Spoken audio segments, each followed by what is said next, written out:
Thank you. Thank you, thank you, thank you. And glad you could join us for another edition of Fight Back. We have been asked to track down the Phantom of the Furniture Store as we challenge the Behold Furniture Polish commercial. I'll show you how to prevent your family pet from becoming a danger. I'll have more tips on how to make your home safer for youngsters by baby-proofing it.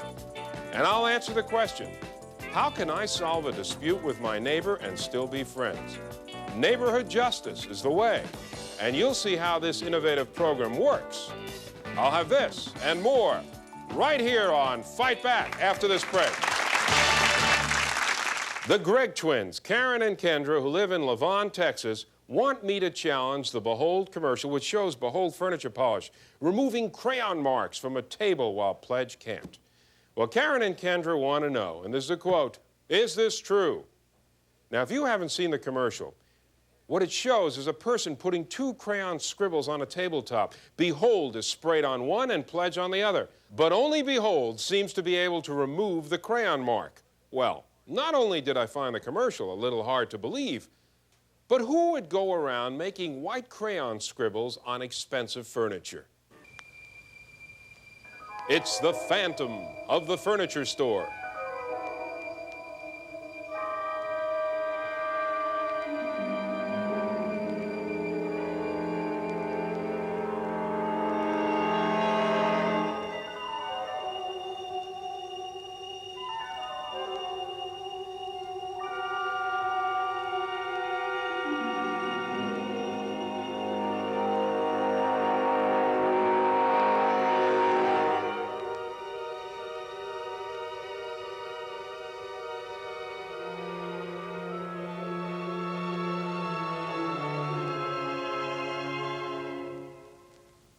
Yes, the Phantom has struck again. But now he faces his biggest test, how to remove all those crayon marks without resorting to his usual magic. Armed only with Pledge on one hand, I said no magic, and Behold on the other, he challenges the claim made on the commercial that Behold cleans greasy marks better. Both polishes are applied to the marks, and the Phantom goes to work. Sure enough, just like on the commercial, Behold does clean that greasy mark better. Now the Phantom slinks over to wipe out crayon mark number 2. He starts with Behold and follows with Pledge, and the tension mounts. This time it looks like Pledge and Behold are coming out equal.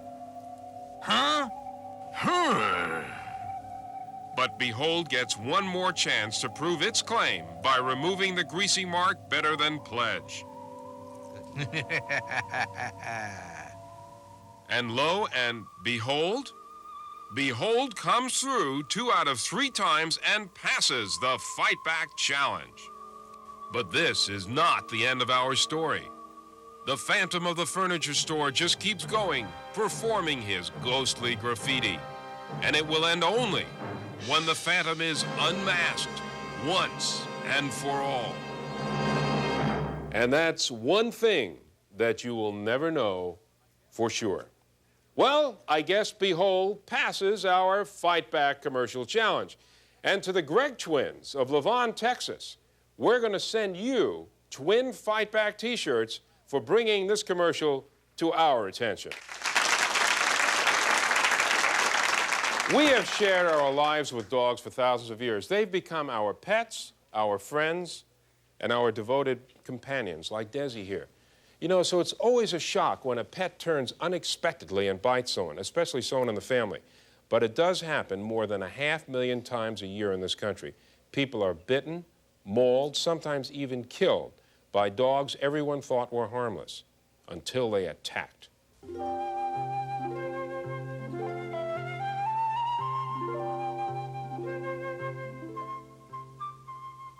People may consider their dogs members of the family, but dogs are also animals. No! You stop! Hey! They are predators by evolution and instinct, and under certain circumstances, any dog may attack a human being. A well-trained police dog will attack only on command. But guard dogs, roaming loose behind a fence, may attack anyone within reach. These dogs can be very dangerous. Dogs which have been abused or neglected may become habitual biters. Even a loving family pet may snap at someone if it's sick or in pain. Some dogs are just more easily provoked than others. Most of the dog bites I've seen personally, they're by pets. Usually these dogs aren't vicious. Usually they're bothered by someone, usually the victim. And as I mentioned before, take for instance if the dog is eating and the child goes and grabs the plate away. Of course, the dog is going to turn around and bite. Certain breeds like German Shepherds, Pit Bulls, Great Danes, and Dobermans have a ferocious reputation. People buy these dogs for their image, expecting the animals to know right from wrong just by instinct. They figured the dog would take care of their property, take care of the children. The dog somehow is to perceive which is mine and which is not. And it doesn't really work that way. He could be their worst enemy. We think of dogs and kids as having a natural rapport, some magical relationship that binds them together. But in fact, children and pets must be taught to live with each other. The child especially must learn the difference between playing with a dog and provoking it. The children grab the animal's tail, start pulling it, or bother the dog while it's asleep, and it wakes up and snaps at him. And that's how most of the dog bites occur at home. A dog raised by adults may perceive a small child not as a friend, but as a threat, and that can be dangerous. Children should not assume that every dog they meet is friendly, and this is a problem because most children adore dogs and want to pet every dog they see. Children should be taught that when a dog is with the owner, they should ask permission before petting it. If the dog is without an owner, they should not try to pet the dog. Children and many adults do things that are threats to the dog. They will move forward very suddenly. They will reach over the dog's head to pet it. They will move quickly, squeal, hug the dog. All of these things can be interpreted by the dog as being a threat. Not every dog is right for every family. Some are too sensitive or high-strung to tolerate children. Some require more care and training than others. And some people buy the wrong dog for the wrong reasons. Owning a big, tough dog, for instance, won't make you a big, tough person. Most people, they buy dogs on a fancy. They don't buy the dog suited to their temperament. They see a big dog. The Doberman used to be a fantastic dog. People would want him, very big, tough dog. They didn't realize what they were buying, and there's where the problem lies. They end up with something they didn't bargain for. Good dogs don't grow up that way all on their own. Like children, they need lots of loving care and a certain amount of discipline, especially large, powerful dogs. And that can be quite a responsibility. We need to love things wisely as well as loving them well. And part of loving something wisely is providing a good environment in terms of physical care, emotional stimulation, training, control. And love takes time, putting your love into action, taking your dog to an obedience class, working with it. All these things take time. So all it takes is love and a chunk of your life. Most dogs will try hard to please their owners, but it's up to the owners to teach their pets what's expected of them and to define the animal's role as a member of the family. Don't expect more of a dog than you're willing to give, and don't take on more than you can handle. If you choose a dog that's bigger, tougher, and stronger than you can train and control, that animal will eventually become a threat to everyone around it, and that's not fair to you or to the dog. And we'll be right back to Fight Back after this break.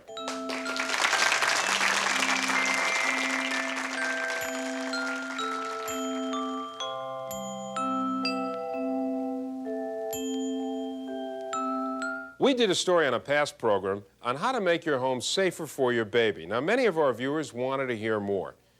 Our second segment focuses on the dangers of poison. and some of the surprising places your child might find it. There are baby killers in your home.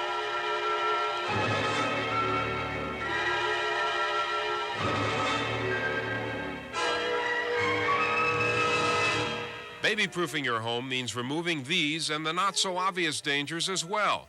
It means re-educating your thinking, looking at your environment through the eyes of a child, and that may also mean getting down on all fours to baby-eye view and going on a search-and-destroy mission. Parents must remember that their child is a stranger in a bright and beautiful new land, and they're going to be exploring. They're going to be reaching out and touching things and tasting things. Lord, do they taste things and put things in their mouth.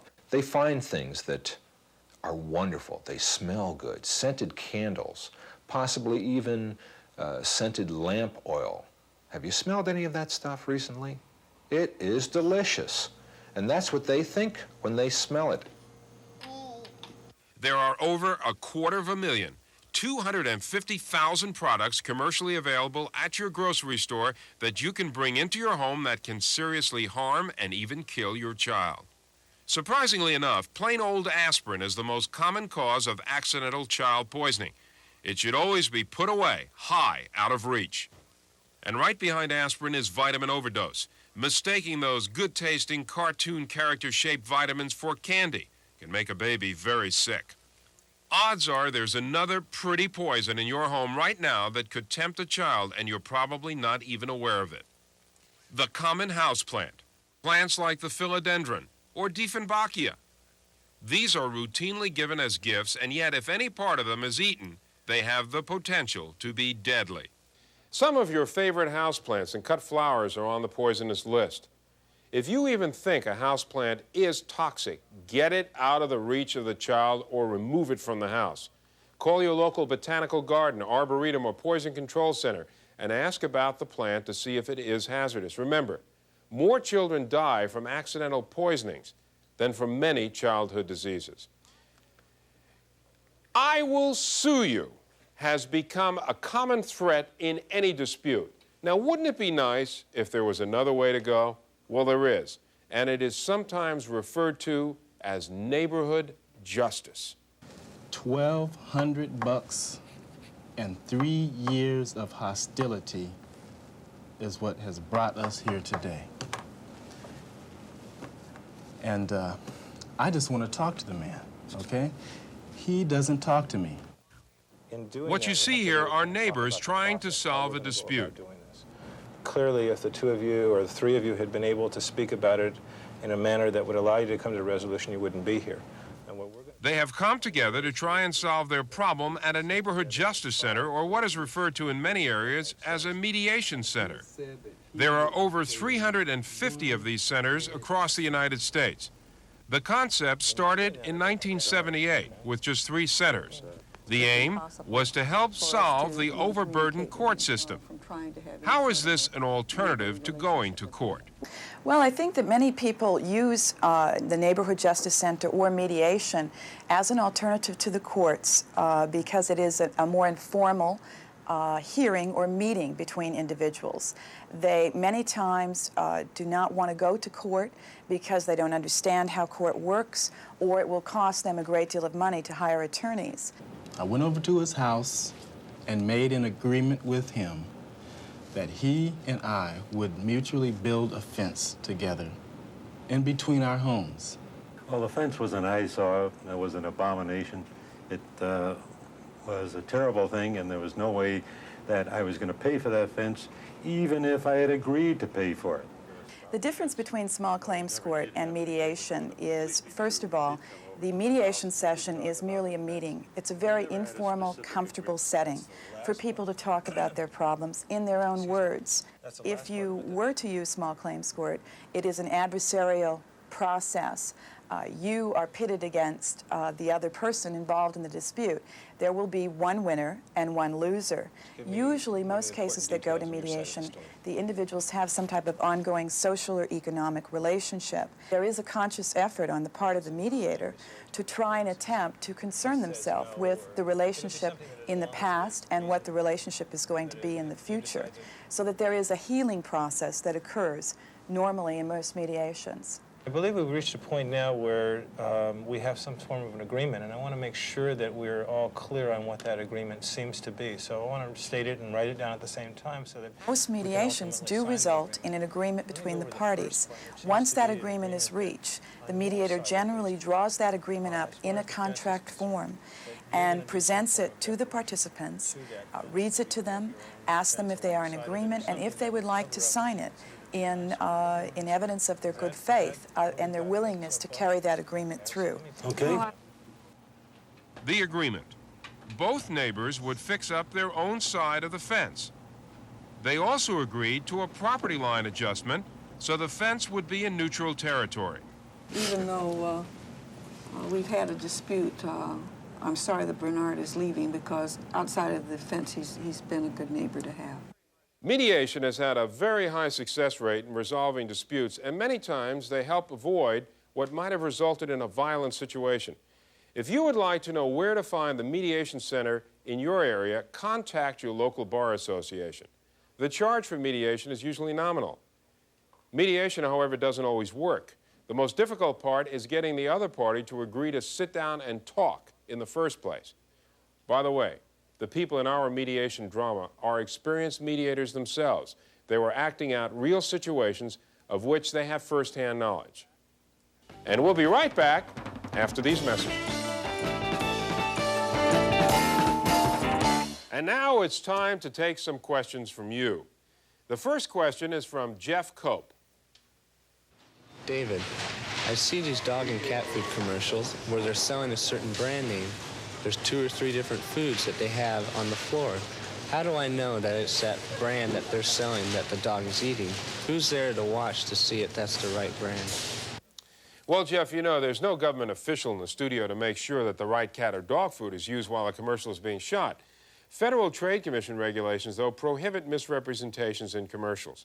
A sponsor can be fined heavily for false advertising.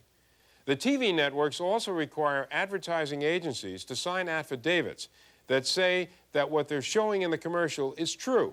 Now, advertisers must have documentation for the network when comparing one dog or cat food to another, say. Now, advertising agencies are allowed to make sure that the particular dog or cat they're using will want to eat the food they're advertising. And they'd want to make sure the animal is hungry when the cameras start to roll. So the animal is usually not fed that day until they're ready to film or videotape the commercial. And our next question comes from Cora Beauregard. I would like to know why the TV commercials come on so much louder than the program. Now, is that my imagination, or is it really true? I've called the station and they say that this does not happen, but I know that it does. Cora, this is one of the most asked questions about television. The reason commercials will sometimes seem louder is a little complicated to explain, but I'm going to try. Advertisers want the commercial sound to stand out over any sounds around the home that might distract a viewer, so the commercial sound is kept at a constant level. If the commercial happens to come in on a relatively low point in that program, it will appear to sound louder, even though this level is no louder than the highest level on the preceding program. The commercials aren't always too loud, sometimes because of either poor quality in an old film or because the producer of the program is trying to set a mood, the sound is lower. And when the commercial comes on, it sounds like it's been turned up. Now, I could find no evidence from a government regulatory agency that local or network TV stations run the volume up deliberately for a commercial announcement. And our next question comes from Bradley Kaufer. Just what should you do when you see someone in a store shoplifting? There are times when I have seen people shoplifting. I've accosted them and told them to put the stuff back, and they have. But just what do you do in a situation like this? Who do you contact? Who do you talk to? And you have to do it fast, naturally. But I would like to know just what the proper procedure would be. Bradley, one thing you should never do is to try to apprehend a shoplifter. The person could be armed or might inflict an injury on you. The best advice is to discreetly notify the closest store employee. security could be nearby or the store clerks know how to contact the police or take care of the situation immediately. Now, in some states, store security can't arrest a shoplifter unless they personally see the theft. So it can be very important to alert the store quickly and quietly. Also, leave your name and phone number with the store in case they need your testimony later on in court. But don't let the shoplifter go undetected. What the thief is really doing is taking money right out of your pocket through increased costs and higher prices. Now, I hope that answers your questions. If you see our Fight Back Tele-Remote crew out taping a story in your neighborhood and you have a question you'd like to ask, just tell them and I'll try to answer it on the program. So remember, stay aware and informed and fight back and don't let anyone rip you off. If you want us to challenge an ad or commercial, or you want us to check out a misleading label or questionable offer, write to Fight Back, Burbank, California, 91523.